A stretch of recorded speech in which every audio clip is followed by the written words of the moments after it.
अस्सलाम वालेकुम दोस्तों, मैं आप लोगों के लिए शवारमा रेसिपी लेकर आ गई। बहुत मज़े की रेसिपी। इसकी सॉस तैयार कर लेते हैं।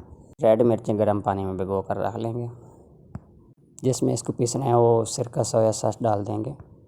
रेड मिर्ची शामिल कर देंगे, नमक शामिल कर देंगे, लहसुन और ये प्याज शामिल कर देंगे, थोड़ा सा ऑयल शामिल कर देंगे। इसको शेक कर लेते हैं। इसकी चटनी बन गई है। अब दूसरी चटनी रेडी कर लेते हैं। मस्टर्ड डाल दिया, मेयोनीज डाल दी, काली मिर्चें, ऑरिगानो शामिल कर देंगे, नमक डाल देते हैं, नमक, ये लहसुन पीसा हुआ।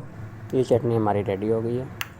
थोड़ा सा नींबू डाल देंगे, एक दही डाल दिया, एक देशकी में ऑयल डाल दिया, लहसुन अदरक का पेस्ट डाल दिया, ये रेड मिर्चें डाल देते हैं, नमक डाल देते हैं और ज़ीरा पाउडर, धनिया पाउडर, हल्दी और ये तिक्का मसाला, काली मिर्चें, चिकन डाल देते हैं। मिक्स कर इसको चूल्हे के ऊपर चढ़ा। चिकन को पकने के लिए ले लिया तवा, इसके ऊपर ब्रेड सेक लेते हैं। नीचे ऑयल लगा कर अच्छी तरह। ये रोटी हमारी पक चुकी है। इसके ऊपर रेड सॉस लगाएंगे, नीचे ऊपर मेयोनीज वाली सॉस जो है वो लगा देंगे। सब्जियां काट कर रख लेंगे जो भी आपको पसंद है। मेरे पास गाजर, खीरा, प्याज, बंद गोभी सब कुछ मैंने काट के लगाया। चिकन लगा देंगे, इसको रोल करके इस तरह रख लेंगे। ये शवारमा हमारा रेडी हो गया। इंशाल्लाह नेक्स्ट वीडियो में मिलेंगे। अल्लाह नासिर, अल्लाह हाफ़िज़।